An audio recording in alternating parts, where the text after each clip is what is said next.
కి స్వాగతం. ఇవాళ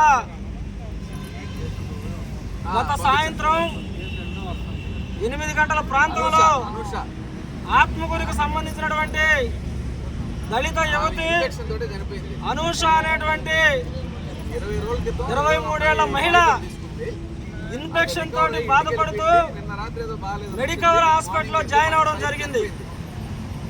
జాయిన్ అయినటువంటి అనూష తెల్లవారి 5:50 గంటలకు చనిపోవడం జరిగిందని హాస్పిటల్ యాజమాన్యం నిర్ధారించిన వెంటనే హాస్పిటల్ యాజమాన్యానికి రావాల్సినటువంటి ₹1,00,000 మొత్తాన్ని కూడా బిల్లులు కూడా మొత్తం చెల్లించినప్పటికీ ఇప్పటి వరకు దాదాపు 14 గంటలు కావస్తా ఉన్నా ఇంతవరకు బాడీని ఇవ్వకుండా కళ్ళబొల్లి మాటలు చెబుతూ ఆత్మకూరు పోలీసులు రావాలని చెప్పి ఎమ్మెల్సీ అయ్యిందని చెప్పి ఆత్మకూరు పోలీసులు వస్తే బాడీని ఇస్తామని చెప్పేసి చెప్పడం సిగ్గుచేటుగా మేము భావిస్తా ఉన్నాం.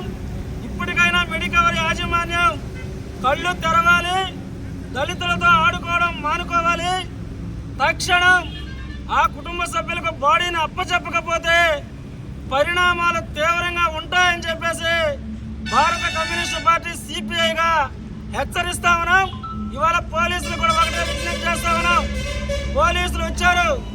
పోలీసులు ఉదయం 5:50కి బాడీ చనిపోయిందని నిర్ధారిస్తే ఆత్మకూరు సిఐ గారితో మాట్లాడితే సాయంత్రం 5:50కి మాకు ఇంటిమేషన్ ఇచ్చారని చెప్పి వారు చెబుతా ఉన్నారు. ఈ మధ్యలో ఉన్నటువంటి 9 గంటల సమయం ఇక్కడ ఉన్నటువంటి హాస్పిటల్ యాజమాన్యం ఏమి చేశారో అర్థంగా ఉన్నటువంటి పరిస్థితి. ఇప్పటికైనా పోలీసు వారు ఒకటే హెచ్చరిక చేస్తా ఉన్నాం.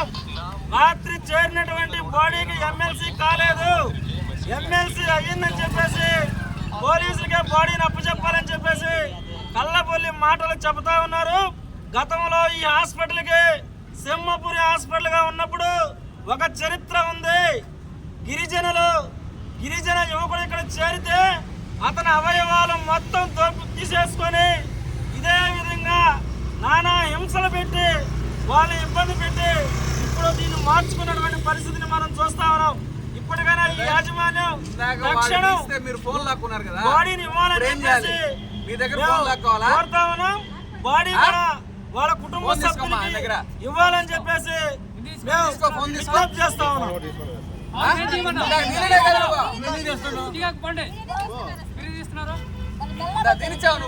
వాళ్ళ ప్రత్యేక ఇది కదా